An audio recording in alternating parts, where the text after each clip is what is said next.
it has great impact.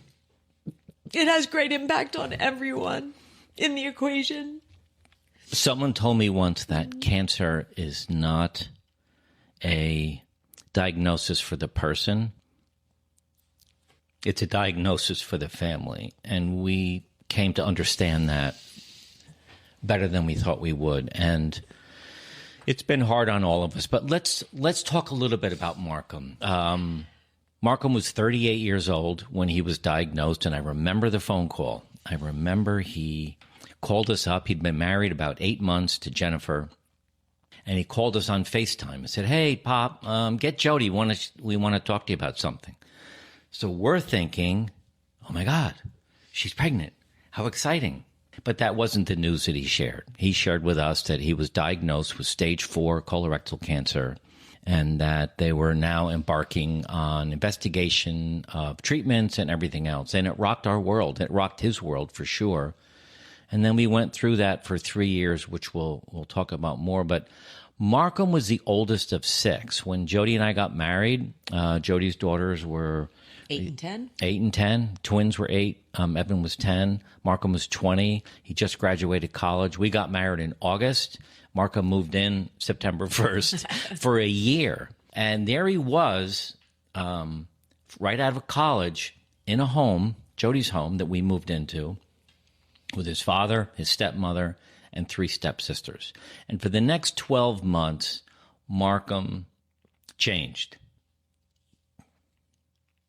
These young ladies helped turn Markham into a better human, and he helped them turn into better young ladies.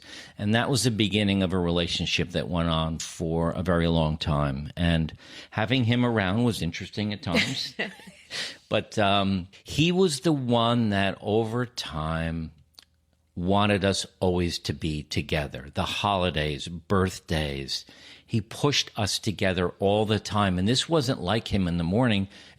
When he was younger, he kind of shied away from those type of events. But here he is now, the conductor of all of these family events, even all the way up to the end. Well, and what I'd say is he would always plant the seed of ideas of things that we could all do together. You know, whether it was a long weekend at the beach or the weekend we went skiing all together. Mind you, his 3 younger sisters weren't great skiers, but he helped them along. You know, or even, you know, showing up for track meets. And if you've ever been to a track meet, you know, you watch your kid run for 30 seconds, but you're there for 6 hours. So he would show up for those and for, you know, soccer games, lacrosse games. God, remember when Jordan played basketball? Oh, She was terrible. that'd be good B-roll for this That video. would be good B-roll. But, you know, he was always there. And he always invited us to his things and to meet his friends and to be part of his world. And then one day he had a girl he wanted us to meet. And I remember Mark and I were down on our boat in Mamaroneck, New York, cleaning it up or doing something. And Markham had picked this woman up from the airport, and she lived in White Plains, and he knew her from there.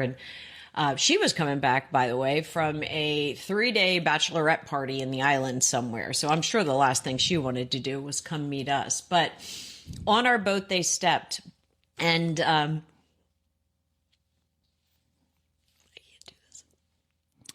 And that was the beginning of a 15-year romance that just blossomed, and Jen changed Markham a lot. He changed her a lot, and they became 2 children. And Jennifer now I don't even want to say the word you mentioned before, but she is now our daughter. You know, we lost our son, but we got Jen. So we still have 6 kids in our mind. And we always talk on these videos about the fact we have 6 kids. We still have 6 children. Jennifer is now our adopted daughter. Yeah, absolutely. Which she will be forever. We want to focus most of our attention in this video on how we are doing, but we also want to give you a little idea on the 3 years of treatment that he went through. He started out at Sloan. I think he had nearly 50 treatments, 1 every 2 weeks. He had 4 surgeries. When he was diagnosed, it was stage 4, which meant that it had metastasized into his lungs. It then spread to his liver and his kidney.